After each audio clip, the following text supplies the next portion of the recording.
All right, sports fans. It is 7 p.m. Eastern Standard Time here on a very rainy Wednesday evening here in the state of Rhode Island, here in New England. And it's time for another episode of Unapologetic with Chet and Duffy. A big happy new year to all you listeners tuning in. Thank you all for the support, as it has been officially a year on Fans Only Sports Network, Duffy.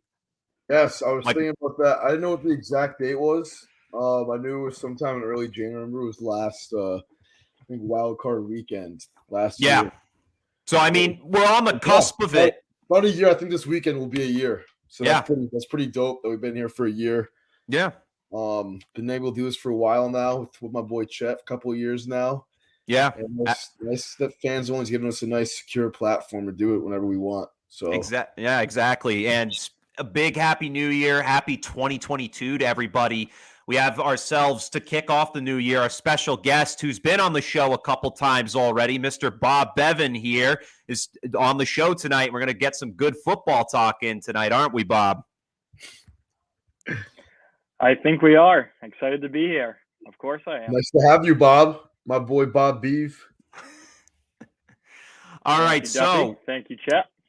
So to start off the show tonight, as usual, we're going to just hop right into the New England Patriots, because after two straight losses to both the Indianapolis Colts and the Buffalo Bills, this team truly needed itself a rebound, and they did just that, coming home to Gillette Stadium, dropping a 50-burger on the table as they solemnly defeated Trevor Lawrence and the Jacksonville Jaguars 50-10. This team just put up a show. Damian Harris, Ramondre Stevenson, Mac Jones, all of them did enough to put the 50-burger on the table. And guys, what did we think of that game coming from that Patriots offense and defense?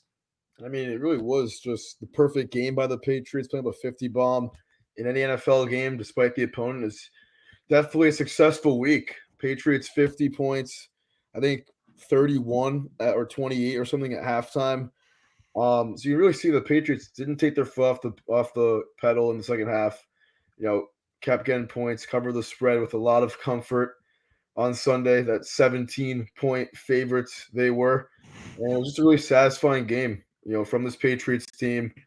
After back-to-back losses, this is the type of game we expected. Me and you, Chet, last week talking about it as a pick-me-up game. It certainly was. And by the end of the day, clinched a playoff berth later that afternoon. It was a win-win for New England Patriots fans, and pretty much what we all expected going into the day, but it was really nice that it had happened the way that it was forecasted. Yeah, I agree with Duffy's statements. I think it was a big boost to Mac Jones's confidence, too, to throw for, 3 touchdowns, I believe. You have to admit, I mean, after the past 2 games, you can even probably include that first Buffalo win, that it must have felt good for the kid to finally throw the ball and get some touchdowns out of it and a win and hang the 50-burger on, even though they're the lowly Jaguars, any given Sunday in the NFL, right? Yeah. Yes, a solid point right there. And looking back at the stats in that game, Mac Jones was 22 for 30 on the day for 227, throwing 3 touchdowns, one of them going to Jacoby Myers, and then 2 going to Christian Wilkerson, who came up from the Patriots practice squad, really put on a show there. Yeah, that was crazy. I didn't even know who he was. I mean, I'm not a big preseason watcher, but yeah, that was awesome. That took him 2 catches to get his first career touchdown. Took Jacoby Myers 130, though. And I got to say, go ahead. I was going to say Wilkerson replaced Harry, who was a healthy scratch. That's what really impressed me. Yeah. He came out, balled out. That's interesting. I didn't know that until you just said that now. And it kind of really goes to show that maybe this kid might have proven that he might be a guy to go to down the stretch, as opposed to N'Keal Harry, who basically most Patriots fans want to move away from completely at this point, considering the history he's had since he was drafted back in 2019. Yeah, really has been an inconsistent receiver, but it just goes to show, about this Patriots team even more. I mean, Bill Belichick, all them always having a way to just orchestrate a good game plan. And in games like this, we've seen a lot in recent years where, end of the year, low games, or not low games, but or not as meaningful, but against the lowly touted teams, we've seen a lot of these Patriots receivers in the past, come in the game, make big plays, Wilkerson being the latest thing. But this Patriots team, the thing that really impressed me the most about Sunday's win, I mean, 7 touchdown drives in the game, and against any team in the league, that's huge to work with win of the postseason, being that potent of an offense and getting a lot of different guys involved. I mean, almost 200 yards on the ground from this Patriots team, over 170, somewhere around there. And Rondé Stevenson, 2 touchdowns, Damian Harris, another 2. I mean, really is an impressive personnel in this Patriots team. Maybe not the flashiest names in the league, or even the most talented. But week in, week out, the Pats find a way to stay in games, and against teams that they should beat, find a way to beat them pretty handily. We've seen it a lot this year, with the exception of I think the Texans game where Pats trailed early and only won by 3. But for most of these games the Pats have been supposed to win this year, they've just shown out and blown teams out. We saw it with Carolina, Atlanta, this game. I'm trying to think of other games. Just a lot of games, like the New York Jets twice. I mean, this is it's a team that they don't back down to anything, and they step up big all the time. So it's not. I have no worries about this squad going into the postseason at all. Other than the fact that our quarterback's a rookie, which I'm not even that worried about anyways. But this team just really impressed me. And Sunday's win, like I said, albeit against the Jaguars, very impressive win in the National Football League. Well, it's a story of 2 different organizations, right? One organization has a plan. You have Bill Belichick. You have arguably the greatest coach of all time, versus the Jaguars, who hired Urban Meyer, a former college coach. And everyone knows college coaches, they're treated like kings or emperors down in college. They can basically do what they want. Those players really don't have much recourse when, you have a coach like Urban Meyer, who, let's not even get into his history. Yeah. down when he was coaching the Gators, the whole Hernandez, incidents underneath him and everything. They're 2 different worlds, and this just kind of goes to show you once again, even like the Nick Saban example of years past, that college coaches don't generally make the best NFL coaches. Yeah, and I mean, we've had our talks on this show a lot about Urban Meyer this past year because there was a lot of controversy going into him. But definitely looking on the Jaguars organization, it's tough to really shoot them down early because, I mean, Trevor Lawrence was hyped up to be the best NFL quarterback prospect in the history of this league. And he comes into the league and is just dog shit from day one. And I hate to say it, that's just kind of the way I have to look at it. But at the end of the day, that's no lie either. Yeah, he wasn't pretty shitty. Threw 3 picks Sunday again. Yeah, exactly. Bad and it's picks. They're always bad picks too. Tip balls, they're always bad throws. And it's just tough for me because I don't want to write this kid off in any way, shape, or form. He's a first-round pick for a reason. This guy is the future of a franchise. But it's coming down to the fact that the Jaguars are a franchise that don't really know what they need to do to become a dominant franchise once again, like they were a few years ago when they had that star-studded defense and Blake Bortles leading them it's nearly to a Super Bowl. But as all the time. But as Mr. Bevan said here, and I totally agree with it, it's the tale of 2 organizations here, and the Patriots prove once again that they are still a very stout and well put together organization at the end of the day. Hence why they're taking a trip back to the postseason, and that will lead us into our next part of this Patriots segment. One more question. But go ahead. Well, are we going to act like if Trevor Lawrence and Mac Jones' positions were switched, then Mac Jones wouldn't be dog shit and Trevor Lawrence would be good? Like you guys were saying, it's all about where you go and where you fit the best. Yeah. And, I 100% agree. I'm sure if Lawrence played in Foxborough, he'd have 30 touchdowns and be on some Herbert shit right now from last year, probably. Yeah, Patriots could potentially be the number 1 seed still if he was on this team. Yeah, I mean, he's a terrible O-line. He has shit receivers. Not shit receivers. They have good receivers. DJ Chark, Laviska Shenault, when healthy, they're good receivers. Yeah. But, they haven't been healthy. Playbook's been terrible. Play calling's been terrible. If Mac Jones was down there, they'd probably become a bust by week 5. So with Trevor Lawrence, I'm going to give him a lot of time. Not a lot of time, because arguably you could say the same thing about Sam Darnold a few years ago with the Jets and how he was bad and he's still bad now. I don't in the same case with Trevor Lawrence. I think Trevor Lawrence is going to find a way with a new coaching staff, and we'll make something happen. I'm still going to believe in him now. He's been fucking terrible this year, but for a player like him who's had so much stability in college with Dabo Swinney, offensive coordinator all same 3 years, I think. I don't really even know, but Yeah. And he's always been known as the best. Let's see how he battles adversity, because he hadn't had a losing season since I think he played flag football as a child. Yeah, I think he never had a losing season. He hasn't lost this year with the Jaguars. In like 4 years in the regular season until this year. Dude, I can only imagine being a player and never losing any game I ever played as a kid, and then I become an adult, and that's when I start losing. I don't know what I do. I feel like that'd be a midlife crisis for me or like at least an early life crisis, because it's like, dude, you've never experienced losing, and now you're in a team that's just absolutely terrible. Perennial losers. They're just winning organizations and there's losing ones. Yeah. And we could look at the same situation with Baker Mayfield going to a team that eclipsed one win the previous 2 years before he got there. And people are saying all this stuff about Baker Mayfield. He needs to get out of Cleveland, this and that.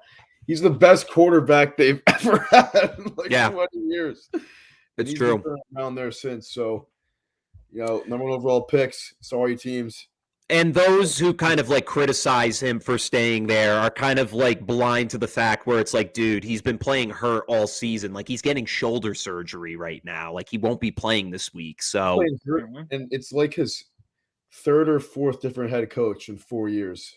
It's like, come on, dude. This guy has had to talk to like several different people, and they're telling him different ways to play the game. It's he's still been a good quarterback. That's why I hate people give him so much hate. I know he throws bad throws, turns the ball over a lot, but for the situation he was put in, it's going to be, I think, kind of a precedent to how Trevor Lawrence handles his the next couple of years in Jacksonville.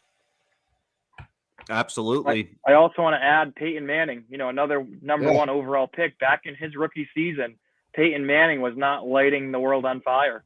Peyton Manning threw a lot of interceptions. Yeah. Still a rookie record. 28 picks. 28. Exactly.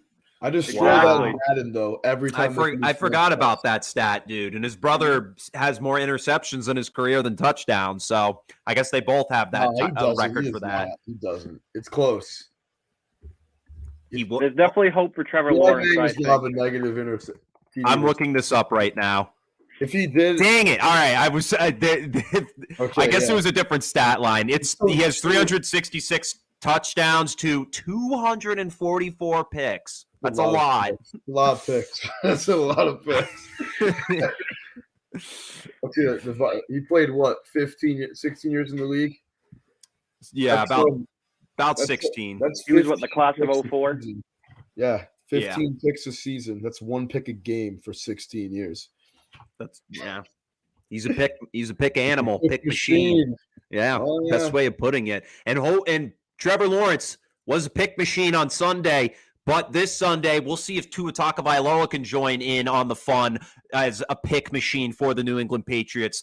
Patriots, they've struggled since as long as I can remember, probably since 2016 when going to Hard Rock Stadium in Miami, as they take on the Miami Dolphins, who, after losing to the Tennessee Titans last week, are statistically eliminated from postseason contention. However, they are not eliminated from the fact that they can cause some upset here to the Patriots' hopes of not only potentially winning the division if the Jets somehow can take down the Bills, which they proved as a possibility after nearly beating the Tampa Bay Buccaneers last weekend. And, I mean, they could also be spoils for the Patriots if all these top-seeded teams lose out. The Patriots could find themselves on top of the conference. But, yeah, so looking at this game, guys, what are our big concerns going into this one? Well, like you said, Chet, just the unrich history of playing in Miami. I mean, every year it's a different story. You said 2016, probably before that, probably 2013 when Pats really started sucking there.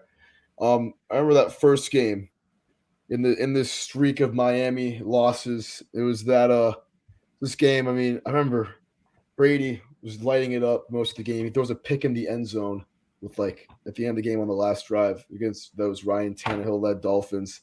Then next year, lose season opener. Year after that, lose in week 17 to lose number 1 seed. And then so on and so forth. Miami Miracle. And then a couple of bad games the last 2 years. But this is a big game for the Patriots and the Dolphins. Dolphins still alive, I think. Are they still alive? No, they're eliminated. They had a great run, winning 7 in a row, but kind of was fluky. They're really not that good of a team. The schedule was really easy, as we saw against the Titans on Sunday in a must-win game, a game that I picked as my upset last week. Big L for me. One of my first losses in a while, but for this past team Sunday in Miami, I think you stick to what you're doing, run the ball really well, and which is what the Patriots usually do in Miami anyways. And it also depends on what's to play for, because the Pats – no, there's stuff to play for, dude. They're playing for the division. They just need the Bills to lose. My bad. Pats are going to come out here and win by 30. 3 units worth of points. We tell you. Yep. No, I'm just kidding. That's your score I prediction? think it's going to be a close game. Dolphins defense is very good. They've been probably a top 5 defense in the league this season. So have the Patriots. It's always a tough place to play in Miami. I know the Dolphins and Brian Flores, they're going to try to kind of ruin the Patriots seeding a little bit. So keep in mind, it's already a team that the Patriots lost to once before. Sure, completely different teams back in week 1, but I think it's going to be kind of a similar game. A lot of running the ball, a lot of short passes, they can dunk. Slam the under on this game. I think it's a lock. And win some Ched. What about you, Bob? I honestly see this being a close game. I think that Brian Flores, being a former part of the Patriots organization, he's familiar with how Bill Belichick likes to play.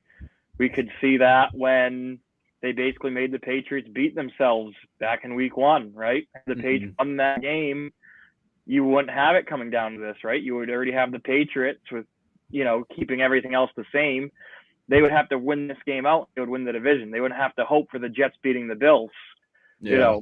So Brian Flores has that Bill Belichick approach to the game, and I know we've kind of mentioned the Titans a little bit. Vrabel's another guy that kind of has that Bill Belichick approach. But, going back to this Patriots-Dolphins game, I've heard the Patriots have been practicing in their indoor facility this week, and they have the heat cranked up to simulate being in Hard Rock Stadium. Bill Belichick is the master of getting his team ready to play in all these different conditions. When they're playing a cold game, they practice outside. When they're playing down in Miami, they usually go inside their facility. They crank the heat to get the guys used to what it's going to feel like down in Hard Rock Stadium. Also, I think it's going to help us is Mac Jones is a warm weather quarterback. He was down. I think he is actually from the Jacksonville area. And obviously he played his college ball down in Alabama. So maybe this works in our favor, Yeah, I definitely could see that being as some major help to really prep the team. And as we know, Belichick's always been prolific with this type of stuff, really kind of just prepping the team, whether in the elements, he gets them in those elements to get them prepped and ready. And that's the smartest thing a head coach can do. My biggest concern in this game is definitely going to come down to shutting down Jalen Waddle, who this season has probably been one of the top rookie wide receivers that we've seen in this league so far. He currently leads the team on receptions with 99 on the season for 988 yards and 5 touchdowns. He's been looking like one of the best people in this draft class this year. Tua Tagovailoa, he is what he is. I can't say anything too positive. He's solid, but at the end of the day, what we've seen from this Miami Dolphins is they're just pesky. They're a team that really likes to get under the Patriots' skin. There's a huge rivalry between these two because honestly, this is probably the team that I probably dislike the most out of the Bills and the Jets because they chirp the most out of all of these teams. Like the Bills, they chirp. The Jets, I mean, what are they going to do? what can they chirp about? They literally got blown out by 50 points. So it's like, shut up. It doesn't matter what you say. But Miami, they've kept games closer than both sides have, really. And I mean, they're a team that can get in the Patriots' head.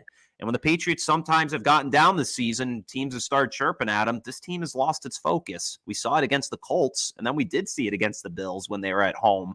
So, I mean, Miami's going to do everything it can to keep Mac Jones uneasy. Brian Flores and Mike Vrabel are probably one of those coaches from that Belichick tree that have been the most successful in this league out of the rest. Because, I mean, Matt Patricia, what the hell, what's his face from Houston last season? Bill O'Brien. Yeah, Bill O'Brien. Bill O'Brien. Daniels, when he was head coach, was terrible. Josh McDaniels in the Broncos. Yeah. And Mike Vrabel's not like a coaching bums. guy. Yeah. All those other guys, absolute bums. But Mike Vrabel and Brian Flores, like as much as I dislike that Brian Flores went to Miami, he's proven that he can build a solid team that can actually be a threat in this league. So the Patriots, I mean, my biggest concern is just their mentality going into this one, because they need to keep the calm and the poise going into this game, because Miami's going to do everything it can to really get them uncomfortable and make them cause mistakes. And I think for a team like Miami, who has nothing to play for at this point, Pat's really got to do one thing, and that's you can't undermine your opponent this game. They have nothing to play for, but they're at home, late afternoon slot. They're going to want to ruin your season in front of a lot of people. And, they did that to us a couple years ago. In Foxborough, Ryan Fitzpatrick, the game-winning drive in Week 17, pumped us out of the first-round bye. I'll never forget where I was. I was at work, streaming down my phone. My worker coworker says to me, "Yo, the Dolphins just scored a touchdown." I was like, "You're kidding." I'm kind of pissed, but I was like, whatever. But Patriots this Sunday, I think it's going to be a very low-scoring game. I think every possession is going to matter, like it did in Week 1. Like you said, Chet, Jalen Waddle, big X factor in this team, had a touchdown that first meeting in September. Got to contain him because he really is. I don't say their only weapon because they have Devontae Parker too. Yeah, but he really is their main target, main weapon. And Belichick does those main weapons. He takes them out of the game. So I think the Pats got a game plan around him because this running game for Miami is not that good either. I think they're going to be throwing the ball a lot unless they have a lead. And I think the Pats can, if they win this game in Miami on the road, a place where they struggled for, like we were saying, many years, that would be a huge confidence boost if they have to go to Cincinnati or Buffalo. Or what's the other team? Kansas City, Tennessee. Because my Patriots have probably struggled in Miami more than any of those cities in recent memory. So I think it would be a big confidence boost, and it would be exactly what the Patriots need. I think they're going to win this game 20-16, and the under is going to slap like an MF. All right, Bob, let's hear your score prediction on this one. I'm not as confident with the 28-16. Give me the Patriots 28. Give me the Dolphins getting up to 21 points and touchdowns, kicking a field goal, keep things close. Give me 28-24 Patriots. Wow, points. Yeah, I think my score will probably be a little more narrower than that. It's probably going to come down to something like 26-23. That's my final right there. Patriots right now favored in the spread at -6.5. That game will be on the 9th. That is a Sunday at 4:25. There is no 8:30 game on Sunday, so that'll be one of the final games. There is. Oh, there is. There is. Hey. The Bills and the Patriots are also going at the same time, I believe. Yeah, they both got flexed to the late afternoon window. The 8:20 game, the 8:20 game we won't mention now just because I do want to talk about that later because that has major playoff implications in the AFC, and we will get to that later on in the show. But that concludes our talk here in New England. We're going to head into some around the league news, and obviously one of the top things that we got to talk about right out of the gate, I'm not really going to tell you. I'm just going to show you. So give me one moment while I screen share here.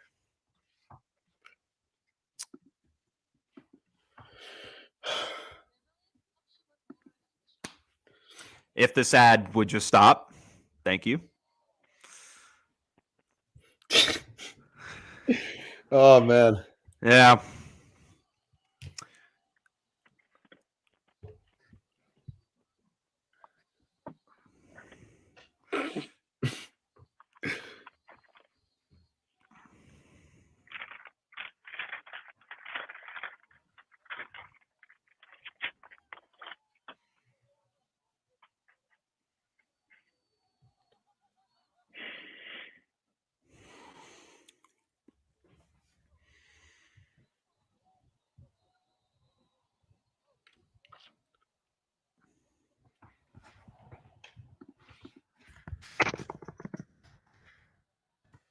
Wow. He's pretty hyped.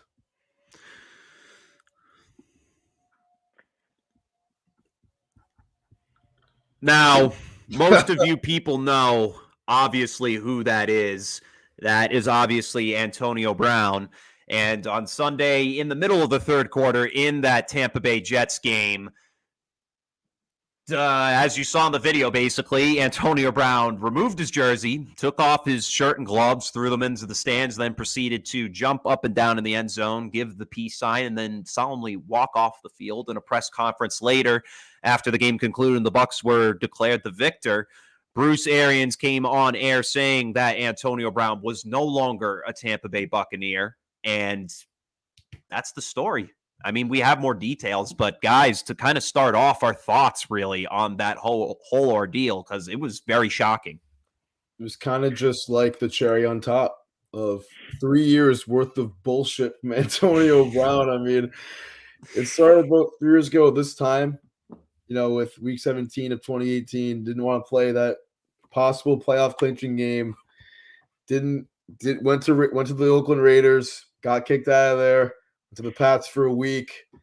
Domestic issues or whatever that were off the field that I don't even know what happened with that. I think got settled in court. Yeah, it literally, honestly, dude, court. it felt like it just disappeared, honestly. Imagine if AB was on that Pats team, it would have been sick. And now goes to the Bucs, gets a ring, behaves well for a little bit. But here we go. This was it. This was the final cherry on top for AB's career. And I think without all these antics, and I think even maybe before that happened on Sunday, he's a Hall of Famer. But after that, I mean, if there's any, they kept T.O. out of the Hall of Fame for like 5 years for, being problematic. And I think AB could have gotten eventually, but with that display, I mean, it ruined it. Honestly, I've never seen a single moment, kind of taint a player's legacy as much as that. And I don't know if that's an overreaction, but Antonio Brown, he really started popping up when I started watching football about 2012, 2013. And with my two eyes, I think he's the best receiver I've ever seen play football in the NFL. And I saw Calvin Johnson, but Antonio Brown, always 100-plus catch guy, 12 to 16 touchdown guy, over 1,500 yards almost every year. His prime was one of the best receiver primes ever. And this is it. And this is how his career's going to end. He gets a ring, he goes berserk, and it's crazy. It's just so sad to see what's happened to this man, because if he plays at the level he's playing at, before the whole Big Ben thing happened 3 years ago, if that never happens, dude, I mean, he's still a top 10 pick in fantasy every year. He's still a top 3 receiver in the league. It's just crazy, man. Things have changed so quick, and this was really the moment where the last 3 years for Antonio Brown was just put into one single microcosm, honestly. I 10% agree.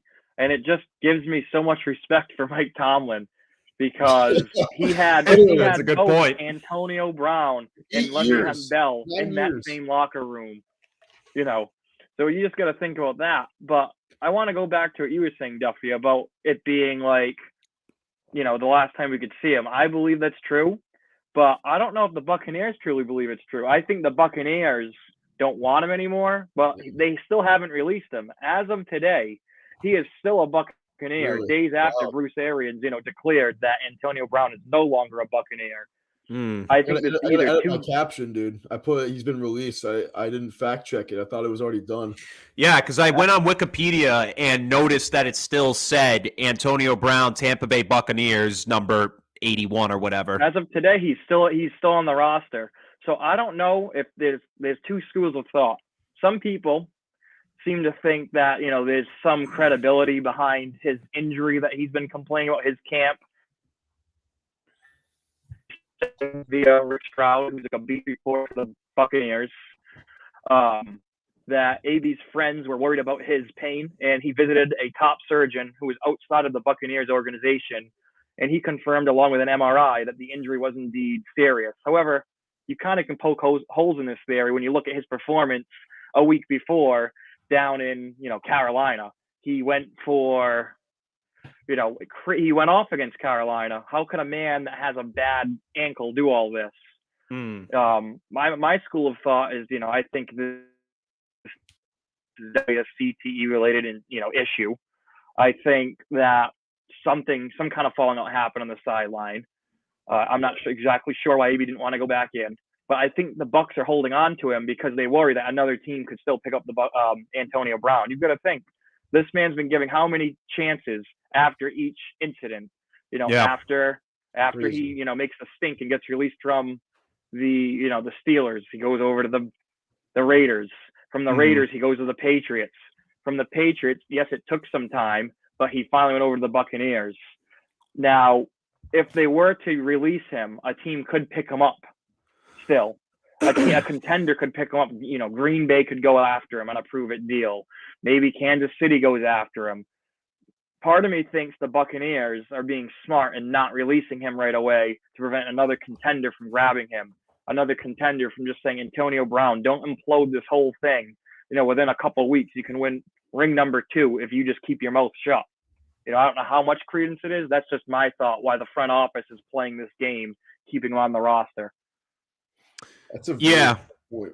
And like you said, you look at that game log, Bob, and like on that Sunday when they played the Carolina Panthers in the 32-6 win, Brown had 15 targets and 10 catches for over 101 yards. So it there is some like thought there as to, is that ankle injury really real? Because then you go into the thick of things, and Bruce Arians tells a tale where he says he told him to go back in, and Brown refused. And when he kept telling him, he said no. And then that's when we got the whole jersey thing. And then we get that quote from Bruce Arians where he literally said, I have never seen anything like it in all my years as a coach, which honestly, as a fan, I've never seen anything like that either. That's bizarre to me. Well, and I don't know if we're going to again either, And the first thought that came into my head right away was Antonio Brown is a disgrace to football.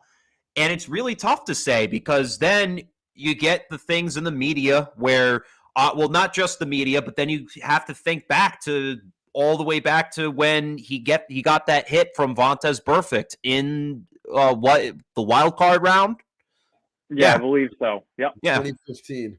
When you have that happen, it's crazy. It's crazy because plus he's a smaller guy. He's taken hits before that. CTEs, the buildup of concussions. Yeah. So, and that was just kind of the icing on the cake. That's kind of when his personality shifted, or so people theorize about it. Yeah. I mean, everyone says CTE, this and that, but, I've seen Luke Kuechly get maybe like 10 concussions. I don't think I've ever seen him do anything like that, or anyone else. I mean, he's just retired at this point. If his brain is that messed up, stop playing football. But I just think he has issues himself, and I don't really know why. I don't know why it's going to prove to anybody he's Antonio Brown. He's one of the best receivers to ever touch the football field. Yeah, and then another thing too with Bobby, I just want to ask Bobby. I mean, do you think any team, or in Chet, do you think any team would even want, this type of distraction on their team in the playoffs? I'd like to say no. Maybe the Chiefs. You never know. After his history. I mean, the Chiefs. After his history. I mean, you have other players. You have a player like Kareem Hunt, who's on video beating a woman. He gets picked up by the Browns. Joe Mixon. You have all sorts of players. I mean, but this is different because he quit on his team. Yeah. But here's another theory. I was also doing some reading before the show that he might have quit on his team regarding the whole fake vax card. He felt betrayed, or this is what some insiders saying. He felt betrayed when the team, didn't really bat for him after the whole fake vax card incident, and that kind of soured his whole relationship with the Buccaneers. Yeah. So maybe in Antonio's mind, he felt justified by doing this. Maybe he figured they quit on him, so I'm going to quit on them. It's tough to get inside of his head. Does someone pick him up? I don't know. It's just the way the league is. It's tough to say.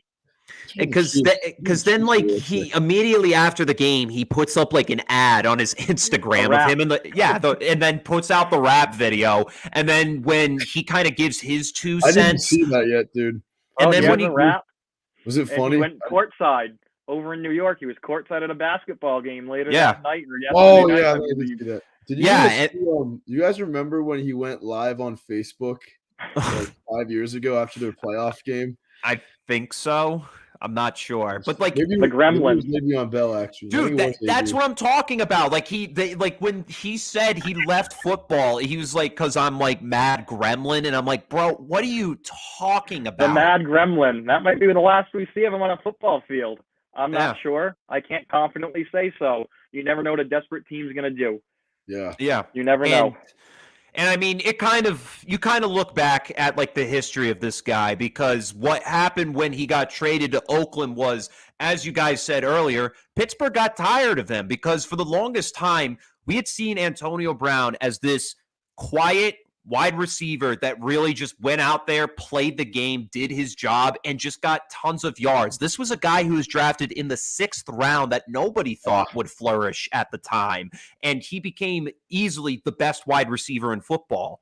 But then once he got traded to Oakland, word started coming out from Pittsburgh that he was a problem in the locker room, that he was calling players out and being very rude to teammates, and that he was an issue. But the Pittsburgh Steelers, called Mike Mayock C word for white people. Remember that? I do. I Called do. his GM Yeah. not cool. Yeah.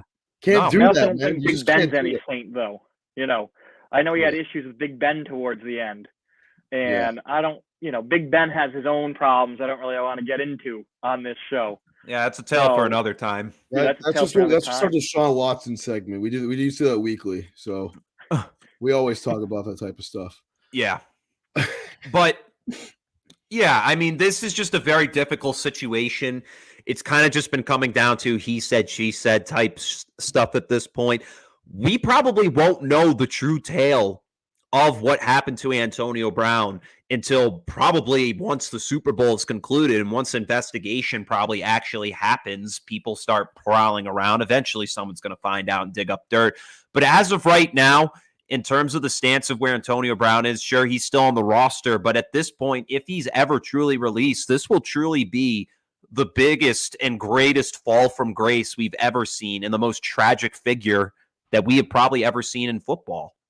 And definitely one of them, yeah. And obviously it kind of goes back to when we talked in the group chat, Bob, with Carl. I mean, you kind of have to put into thought that if anything were to happen with this CTE type stuff, God forbid, if that's what's really the cause of this, these memes that are going out will not be funny. Like, it really isn't something to joke about right now, because we don't know what's going on. Nobody does. No one does. And you really, Tom Brady is being very empathetic to the guy. If anyone has a right to be mad at Antonio Brown, it is Tom Brady. Tom Brady went out on a limb for him to come to the Patriots. Then he does it again with the Buccaneers. Last year, Bruce Arians was saying, Antonio Brown is not going to be a Buccaneer. He's not going to be a Buccaneer. What happens? Tom Brady gets him into the organization. He lives at Tom Brady's house down in Tampa, the house Tom Brady was renting, I think, from Jeter. He goes down there. He lives in his house. Tom trains this guy. This is Tom's guy. This is this is, along with Gronk, AB is Tom's guy, 110%. Yeah. And if anyone has the right to be angry with Antonio, it's Tom. And I think the fact that Tom is treating it with so much compassion kind of speaks to, maybe Tom knows something else that's going on with Antonio. Yeah. It's a good way to put it. Yeah.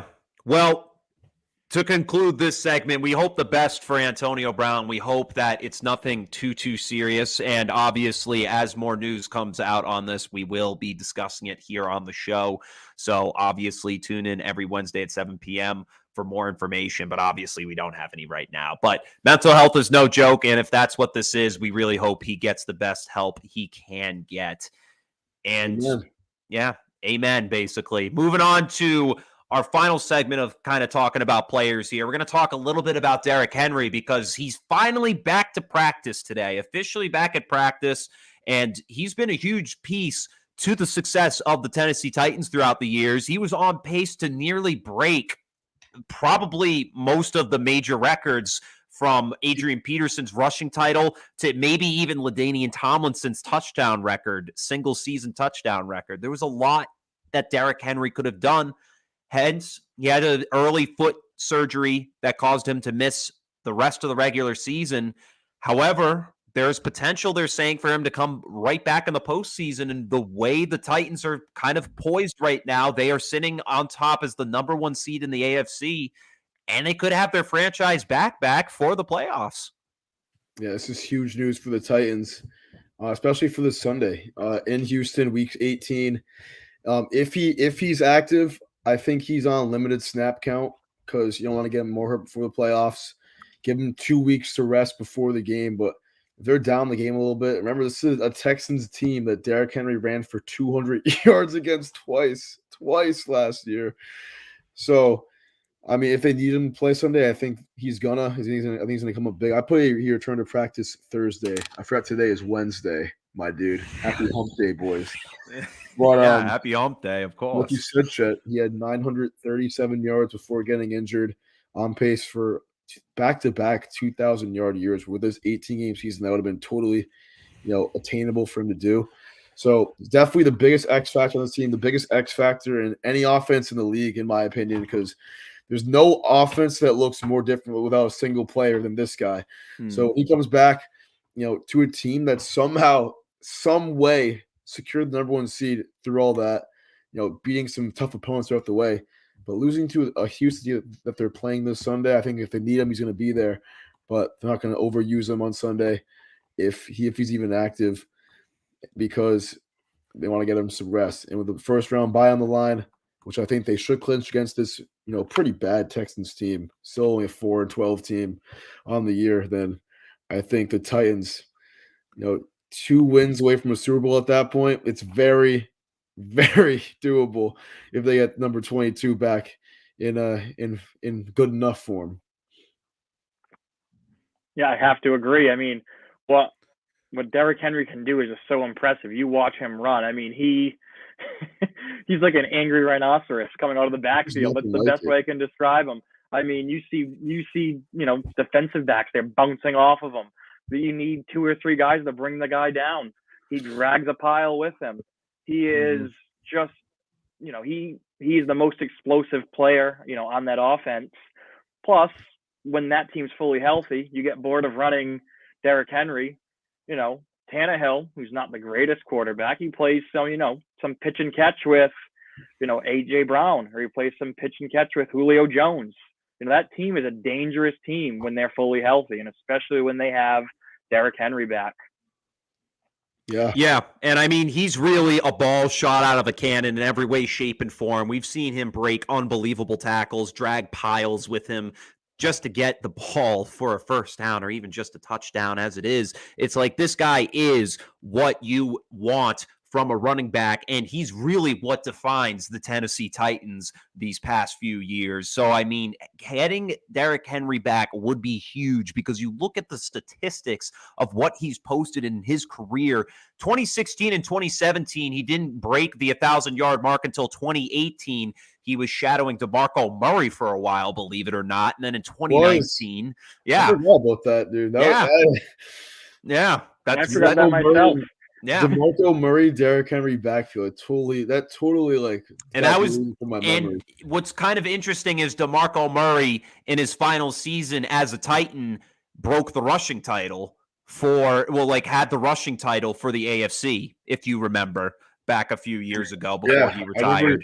In 2016 he was really good. I remember that.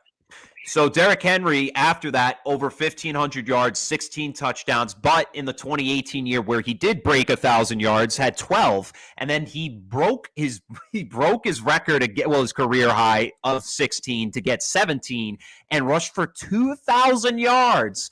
And go to this season on 219 attempts. By week 8, he was already week 7 maybe, he was already at 937 rushing yards and 10 rushing touchdowns. Dude was an animal, only lost the ball once all year, and he goes down with a foot injury, which is tough because it really proved this season that running backs like Derrick Henry and Christian McCaffrey and Alvin Kamara, these guys are not untouchable.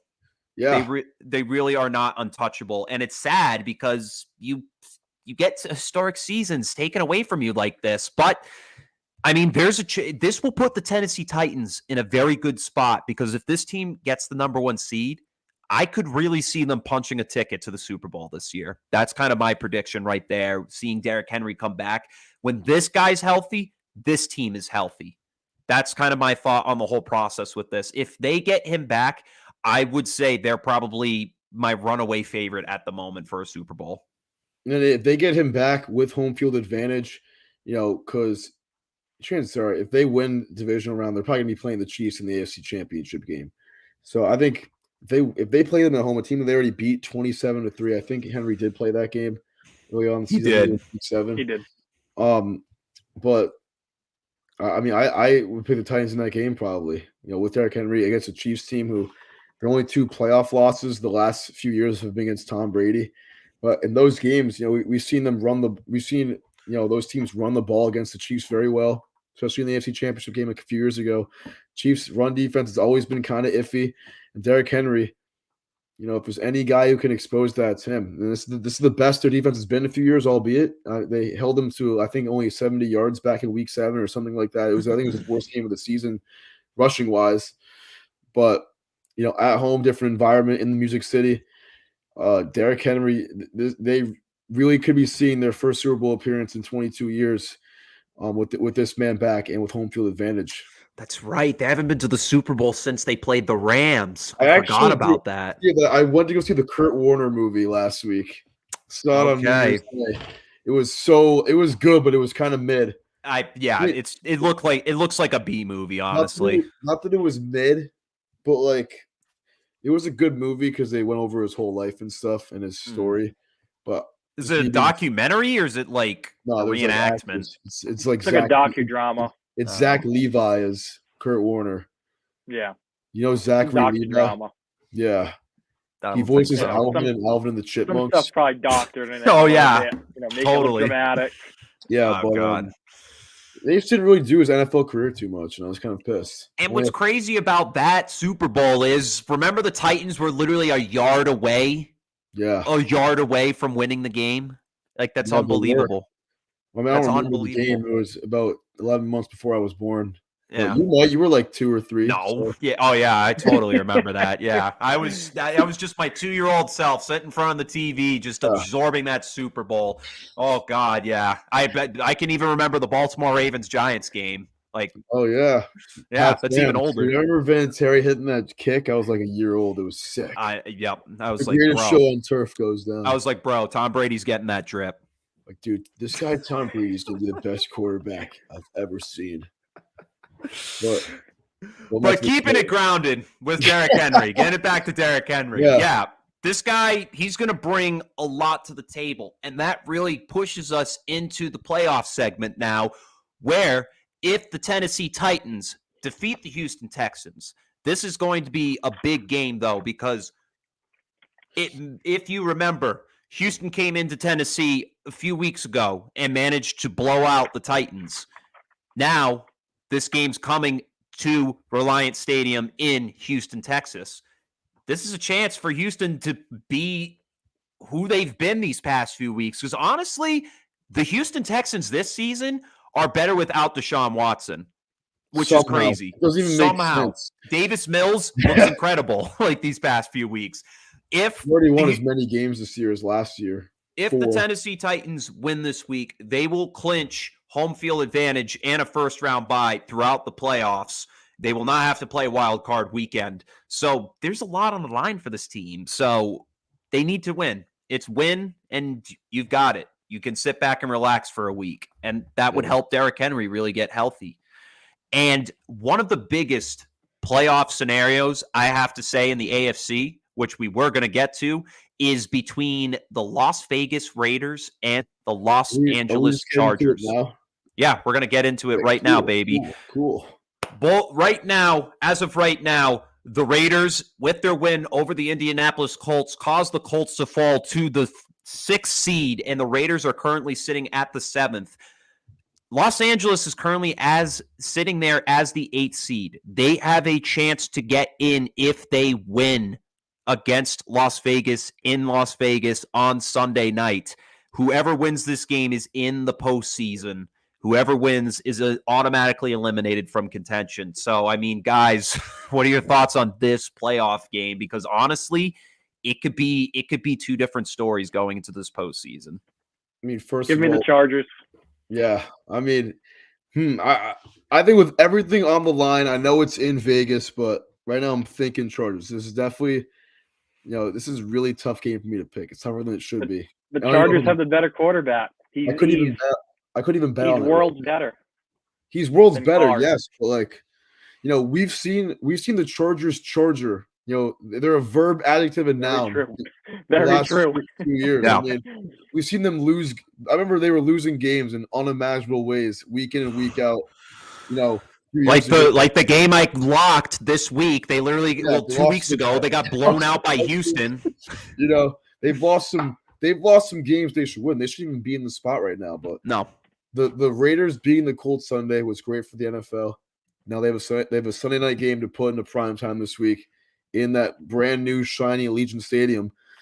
So, it's kind of making me feel like the Raiders could get this at home. This is going to be a high scoring game. These two teams always are in high scoring games when they play each other. We saw it last year in Vegas when Justin Herbert won overtime against the Raiders. He's won here before. So, like Bev said, Justin Herbert is a way better quarterback. And he has 35 TDs this season, amongst the top in the league. With everything on the line, I want to take him in terms of quarterbacks. But, Derek Carr, savvy veteran, lost his teammate Henry Ruggs earlier in the year. Not that it has anything to do with it, but, he kind of wants to just show everyone he's still got it. He's never started a playoff game. He broke his leg when they made the playoffs a few years ago in Week 16 against the Colts. So he's trying to get there for the first time in his career in 8 years. And I can't pick a winner right now, dude, because there's so many storylines around this. You have the young, flowy-haired young buck Justin Herbert trying to get to his first playoff game. Yeah. The savvy veteran, Sid from Toy Story on the other hand. Yeah. Going to get his first career playoff start. It's really tough. Yeah. I honestly don't know if I really dig his haircut, Derek Carr's. Well, I was going to say, you have a guy that looks like he plays like a Disney Channel quarterback versus the guy that looks like he comes out of, Pixar, Toy Story, the bully from Toy Story. So it's a tale of two quarterbacks, really. Yeah. And this buzz is not cute, man.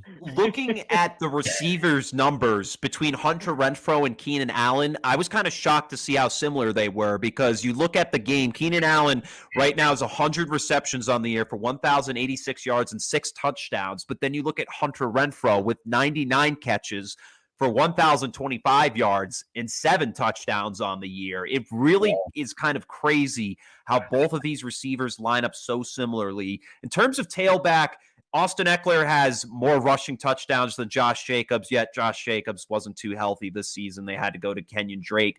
But for me, I like what I see out of Las Vegas this year, guys. I like the Chargers, trust me, but these past few weeks, they have proven to me they are just too inconsistent, and I just think they're the same old guys we saw being coached by Anthony Lynn. That could just be me. They could prove me wrong on Sunday, but for now, I'm taking Vegas, baby. I like what Derek Carr's been able to put together these past few weeks, and he's going to put on a decent show, but it's going to be a close game for me, and I think we're going to see Las Vegas just barely sneak in to the postseason by the skin of their teeth. Well, I'm going to say, if it comes down to a field goal, I mean, Vegas has arguably the best field goal kicker there is. I mean, outside of Tucker, obviously. Mm-hmm. I would say Carlson's been so clutch this year. Yeah. Their kicker has been so clutch, the Raiders. Mm-hmm. And I see this game coming down to a really – I could see this coming down to a field goal, because that would be the most Chargers way to lose, in my opinion, would be a field goal. That's what I was going to say. A lot of these losses have just been special teams related, miscued by the Chargers, and you never know. I think come out of that, and I agree with Chet, honestly. Vegas will call. This game is in Vegas, and all these people are going to be doing the same thing Bobby Bee's thinking right now. Better quarterback. Give me Herbert on the road, minus whatever it is, maybe like -1. But It's gonna be in Vegas. Vegas will call. The house is gonna win. It is -3 Chargers right now. Dude, oh my God. Give them 3 points at home. Yeah. Wow. I think they're away. They're in Vegas, yeah. They're giving the Raiders. They're giving the Chargers the advantage, -3. I think that pushes for the Raiders at worst. I think they're gonna either lose by 3 or less or win the game. 26-24 Raiders. That's gonna be great for ratings, dude. In my opinion, it's gonna be great for ratings. This is gonna be a crazy game. Speaking back to narratives, we've seen the Raiders the last 2 years start on fire, 6-3, 6-4, whatever it was, and then just absolutely unravel the last few weeks of the year. So for Derek Carr, this is a huge legacy game for him, because a guy who lost his head coach early in the year, he has an interim head coach for most of the year, due to racism issues, I guess, from John Gruden. Sorry, I should not have made jokes about that, but continue. But I mean, against the Chargers, against a division rival at home, this is a really big game for him because, like I said, has never started a playoff game. And looking at his numbers, I mean, almost 200 touchdowns in his career, still under 100 picks. This late into his career still is very, very impressive. He's been a really solid quarterback for many years, and if he wants to be remembered, he's got to go. He's got to get to the postseason. Excuse me. Because right now we're kind of getting Carson Palmer-esque vibes from him. Got to win a playoff game. I think he's going to do it, man. Give me the Raiders, Oakland, baby, and the over 31-30. 31-30. Carlson at the buzzer from 56. I like it. I like what I hear there. And imagine how great that would be for Vegas's house and the ratings. Like, everyone would win. Not only would the house win, the fans would win, the city would win. Like, this would be huge. Insane. Like, Vegas is gonna be lit. We're gonna get it. Yeah. Vegas is gonna be lit. Yeah. 21, baby. Let's get some cheap airfares tonight. Yeah, let's buy tickets to this game. Let's go. Let's go. Stadium right now. Another game, another playoff implication to look at. This will be the final one we look at in the AFC. We'll take a look at the NFC briefly as well. Is the Indianapolis Colts, who with that loss to the Raiders have also not secured a playoff spot just yet. They needed to beat Jacksonville. But speaking of a Cinderella story, you look at Pittsburgh last week. They're still in the race somehow. Sitting at 7-1, this team managed to defeat Cleveland on Monday night.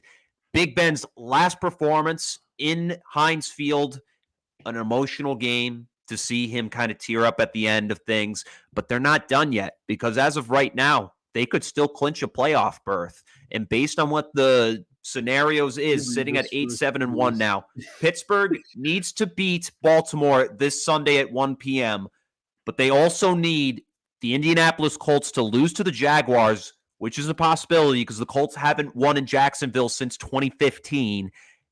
They need them to lose, and then they also need the Raiders and Chargers game to not tie, and they're in. I mean, that is a crazy stat that Jacksonville has won 5 in a row against the Colts at home. I didn't know that until this week. I know that until this week either, but I remember they beat them last year. It was their only win of the season in week 1. They lost the last 15 games. But listen, man, another scenario too. If the Colts lose to the Jaguars, Oakland or Vegas and LA can tie at night and both get in the playoffs, which I saw on TikTok and other things, but that's not going to happen. Divisional rivals, I don't think they're going to just kneel for 5 straight quarters. But, I mean, listen, Colts, Jaguars, we can say what we want in terms of playoff scenarios. The Colts are winning that game. They're not going to lose this game in Jacksonville. No. And, that's really all I got to say. They're just a better team. They got stuff to play for. And against the Jaguars, I don't see them choking this by any chance. By no means. Yeah, I think the Colts have this in the bag against the Jaguars. I mean, they really should. It's a dominant run game. Right now they're -15. Yeah, let me see what that spread is right now. I'm actually interested. They're 15 right now. They are? On my book, they're 15, and I think they probably cover that too. Let me see. I'm gonna go look right now on ESPN. Just Let's don't see. ask Wentz to throw the ball. Yeah. Minus Don't 15 ask and a half. Wentz to throw. Yeah, give it a JT the whole game. That's it. Yeah. Mhm. That's the difference between this trip in Jacksonville for the Colts and the previous 5. Because they got a possible offensive player of the year in the backfield. You Yeah. also have a dominant O-line. Yeah, That Yeah. whole line the and Colts have is linebackers. highly dominant. Yeah. And that Yeah. is JT too. Colts just need to keep this one out of Carson Wentz's hands because if you let him hold that ball for too long, things are going to get messy really quick. As for Pittsburgh, I mean, they did beat Baltimore when they missed that 2-point conversion, and it doesn't really sound like Lamar will play in this one. It sounds like they'll probably just rest him for next year and have Tyler Huntley play in his place. I mean, it's just crazy how these past few years, the Pittsburgh Steelers have been a team that everybody's just been like, they're just not going to go anywhere. They've got a terrible roster, but that defense saves them. And that coach, Mike Tomlin, is just unbelievable there. Same story every year, and everyone just always doubts the greatness of Mike Tomlin. And the story, this is just a winning organization, too. I mean, they haven't had a losing record since, I think, 2003. And Mike Tomlin's never had a losing record as a head coach in the NFL. Exactly. Crazy stat, and it goes overlooked because of the Patriots' dominance too in the AFC the last 2 decades. But I think Pittsburgh, they should win this game. Send big Ben off in the sunset against Tyler Huntley and company. For the Ravens, dude, I mean, this is a team that was 8-3, had like a 98% chance to make the playoffs. Was the number 1 seed after 12 weeks, and lost 5 straight. Lost their last 5 games by close margins. Besides the Cincinnati game. They lost 4 of those games by combined 5 points, actually. I mean, 2 of those games were losses on going for 2. That was the team I predicted to go to the Super Bowl, too. I know. No, you had them at midseason. Yeah, I had the Chiefs. Yeah. But it's definitely a tale of 2 seasons. They pulled the Raiders this year. And I think the Steelers are going to just give them one more loss to go into the column before the season ends. And just keep their playoff hopes afloat. Maybe something crazy happens from the gods in the football world, football heaven, I guess. But that's what else has to happen. Also with Indy too, forgot to say this. Indy's also fighting for the division. Also, they still have a chance to win that against Jacksonville and possibly get a home playoff game. So they're gonna be playing with everything they got. Also, that's why there's no way on this earth the Jaguars win that game Sunday. There's no way. And if they do, Chet, I might just – I don't even know what I would do. I was going to say I'll give you $100, but I wouldn't do that. I just get $100 just for doing nothing. I owe you like $300 anyways, so. Yeah, for the Super Bowl win. Before we go to the NFC, I just want to ask one question. Do you guys think – because I think the answer is yes. If Indianapolis wins wildcard weekend, could they go to Tennessee and win that game? In the divisional round? Potentially. I personally think they do. I think they could, but I don't know. I think they do. I think it depends on Henry's health. Yeah. I think that's a big factor. How healthy is Henry when he comes back? I mean, I could see it because Tennessee has been a little spotty this year. Like, they've proven that without Derrick Henry, the team's really not the same as it was, when he was running the ball, running the rock with all his might. Even with A.J. Brown and Julio Jones, this team still hasn't looked solid until they played Miami last week and blew them out. So, I mean, I could see it. It's potential, but I'm not going to give my full 100% yes to that. And also, I mean, Tennessee beat them twice this year, and that was the second game we saw Derrick Henry get injured in. Yeah. So it's tough to beat a team 3 times in the year. We did see it last year with the Saints and Bucks. It also depends on how this seeding rearranges this week because both those teams could be anywhere between 1 and 7 as of today. Yeah. All right, so now to kind of look at the NFC playoff picture, there's 2 scenarios here that we're going to look at. We're going to look at the scenario first between the New Orleans Saints and the San Francisco 49ers. Philadelphia Eagles managed to clinch a playoff berth last week. They are currently sitting at the 7th seed. The Niners sitting at the 6th seed, however. I don't understand that, dude. Yeah. Like, I don't get it at all, bro. Like, the Niners beat the Eagles, too. Yeah. The season ended last week. Yeah. No, I didn't. The Niners probably would have clinched them at that point. At the end of last week, I don't understand how that works. But continue on, Chip. Sorry. So the Niners can clinch a playoff berth with a win over the Los Angeles Rams on Sunday at 4:25. This game is in LA. The Saints, however, can clinch a playoff berth with a win over the Atlanta Falcons. This game is also in Atlanta, and they need the Niners to lose to the Rams. The Niners can clinch with a win or a New Orleans loss here. So for me, I mean, it's tough because anything could happen here. I mean, historically, in the past few seasons, we've seen the Rams have their number being taken by the Niners. And the Saints, I mean, they have a solid defense this season, but it's that quarterback and offense position that's really kind of just like a wild card here. We don't know which offense is going to show up. But we really don't. I still think the Niners, even if they lose, I mean, the Falcons, they managed to upset so many teams this year that they themselves could have almost been in this conversation. But honestly, I might just throw a wild take out there, honestly. Maybe the Saints sneak in. I mean, dude, it's really possible. I think it's really possible the Saints sneak in. Because Taysom Hill, Sean Payton's a fantastic coach, and I think if they win a couple more games, he's probably coach of the year, or definitely more in the race for it. But with the Arizona Cardinals winning last week against the Dallas Cowboys, I'm sure the Niners would have preferred Dallas to win that game. So the Rams have nothing to play for. The Rams have something to play for still, because they have not clinched the division. They have to win Sunday to do so. The Cardinals beat Seattle and the Niners win. Arizona wins the division. So the Rams are going to be playing some tough football. But got to remember, Sean McVay, 0-5 against Kyle Shanahan. I think he's 2-5 against Kyle Shanahan. 4-5. He's lost the last 5 games. Yeah.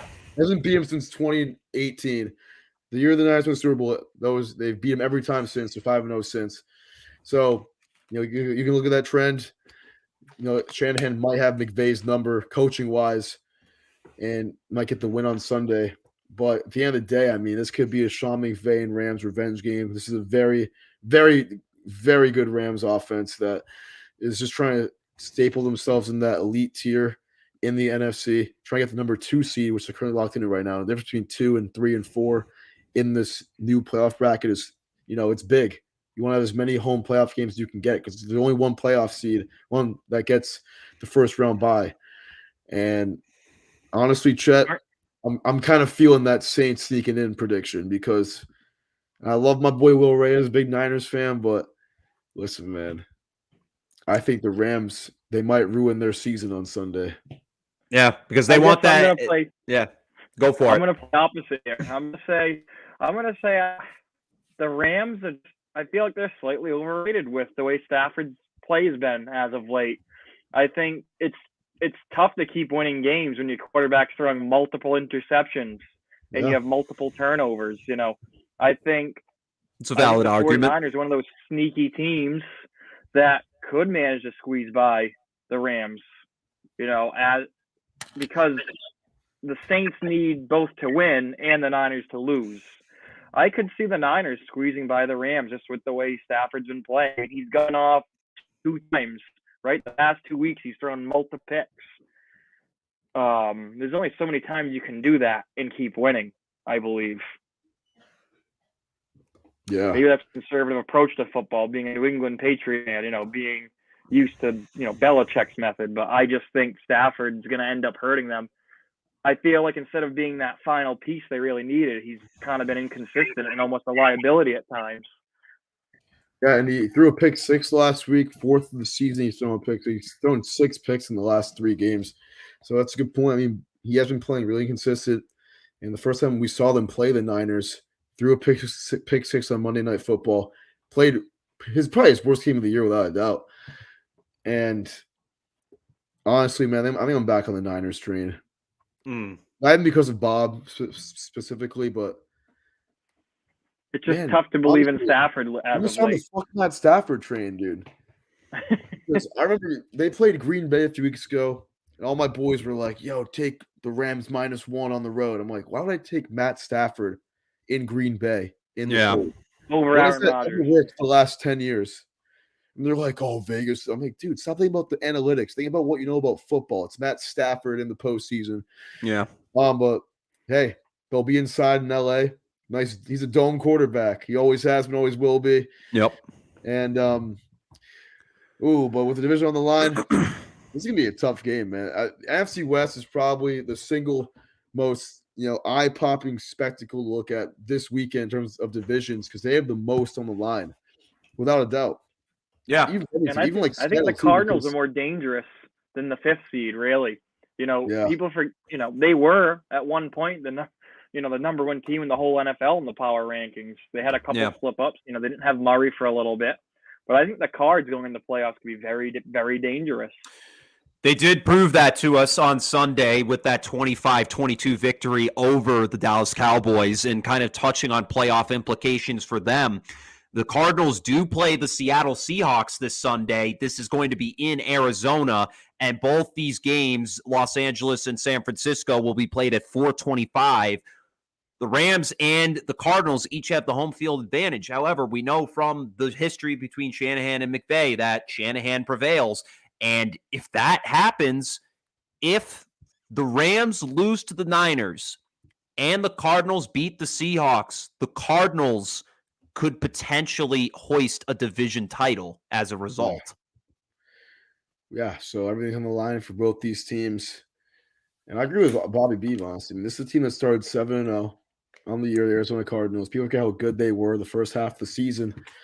And they slipped up a few times, lost to Detroit really badly, lost to the Rams, but a huge bounce back game last week against Dallas. That is exactly what they needed. Their defense came up huge, which they hadn't been in recent weeks, against the number one offense in the league going into Sunday. So they play with a lot of confidence right now. And I think that if they win the division, I think it'll be well deserved for them, for either one of these teams. But I'm kind of rooting for Arizona. Yeah, those are some of our playoff clinching scenarios, the interesting ones that we had to point out. We're going to quickly wrap up with our locks and upset segment to finish off the night. My lock this week, I'm going to breeze through it. I'm taking the Cardinals over the Seahawks. I think the Seahawks are just what? My racist hoodie? Get out of here with that. Yeah. But I'm going to take the Cardinals over the Seahawks. I mean, the Cardinals defense really proved to me last week that, hey, if they can stop Dak Prescott, I'm sure they can stop Russell Wilson. I'm sure they have a chance to do it. Sure, it's a division rival, and the Seahawks, they have nothing left to play for, so they're in there for spoils, but that defense is just absolutely atrocious, and I just don't see any way that they're going to that Kyler Murray's going to have much trouble marching up the field on them. So give me the Cardinals. I'm going to say a final score in that one of 28-20. Cardinals also, I think they've won 3 in a row in Seattle, or at least 2 in a row. But I agree with you, Chet. I think Week 18 is the only week where I think Mickey Mouse picks are completely acceptable because no one really knows who's playing the whole game or not. Just give me the Tennessee Titans on the road against Houston Texans -11. Slam that. No, don't. I don't think -11 is a lock. I think Texans +11, but Titans win this game. And they clinched that number 1 seed in the AFC. Yeah. Do you have a lock this week? I'm going to take the Colts over the Jags. Mickey Mouse pick. Let's go. That's a no-brainer. I mean, I think what the Patriots did to the Jags, I could see the Colts putting up. I don't know. It depends how long we play, but I could see this being a really ugly scoreline, honestly. If you just give the ball to JT and let him run, I see this being an ugly scoreline. Yeah, and maybe I totally agree. Quay gets a nice sack. Got to represent Rhode Island. Hell yeah. Hopefully. Yeah, that's my lock. Colts over Jags. And now for my upset, I already mentioned it earlier. I'm taking the Raiders over the Chargers. Let's go Raiders. They've just proven to me this season that, hey, they're putting everything on the line this year. Hunter Renfrow, he just looks electric out there. Derek Carr's making smart decisions downfield. And that defense, when they've called upon them with those leads or even to just get back into games, they've really done the task to help them out here. Give me the Raiders this weekend. All right. I like that picture. I agree with you earlier. Raiders at home. Vegas will win on and off the court. My upset this week, going to the East Coast, the Birds, Philadelphia Eagles. They're plus 7.5 at home against the Dallas Cowboys. And Dallas already clinched the division. Their positioning, seeding-wise, think about they can't surpass the Bucks. I don't think they can go past the Rams either, or the Cardinals. Cardinals just beat them. The Cowboys are most likely locked in that 4 seed, going into the postseason, and the Birds. That home, this is one of the Saturday games. The Philadelphia Eagles have not beaten anybody good this year at 9-7. The best team they've beaten, objectively speaking, this year are the New Orleans Saints, and they need a statement win going into the playoffs. Kick off week 18, right? Realistically, do I think they win this game? Probably not, but there's no better upsets on here, and I'm like 22-8 on the year. So I'm just my roommate Bowen, huge Birds fan. One of the worst playoff teams I've ever seen in recent memory because they haven't had one statement win all season. Yeah. But this could be it. This is well, I'm thinking about it today, actually. This is seriously one of the worst playoff teams I've seen in recent memory. I think last year's Bears were probably better than this team. Yes. I could probably agree with that right there. All right, Bob, let's hear your upset. And you know what? We were talking about just a little bit ago. I'm going to take the Niners over the Rams. Give me Stafford making some mistakes and giving the game over to the Niners. Love it. +4 right now, the Niners. I think you got to hammer that. Yeah, I think we hammer that down. We hammer it down. Yes, sir. And yeah, if you look back, the San Francisco 49ers did defeat the Los Angeles Rams. This was in San Francisco with the final score of 31-10, where Stafford did throw 2 picks in that game. It was arguably called his worst game of the season. So there's a huge possibility in that. I have to agree with that. But that'll wrap up tonight's show. It's been a long one. I know you guys are probably hungry or something or want to do something else. So we're going to sign off here from Unapologetic with Chet and Duffy. Bob, as always, thank you for coming on the show. You're always welcome, and we hope to see you again soon. Thanks for having me. It was a pleasure, boys. Bob. Love having you on here. It's been a minute. Glad to have you back on and talk some NFL, bud. But as for the rest, dude. Yeah. Damn. But as for the rest of you, a big happy new year as it is now 2022, and we hope to see more of you come on to the show or even just tune in. Send us comment in the comments, and maybe we can get you on the show at some point. Also, follow us and subscribe to us on YouTube. Unapologetic now has its own YouTube channel, so be sure to check us out and subscribe there.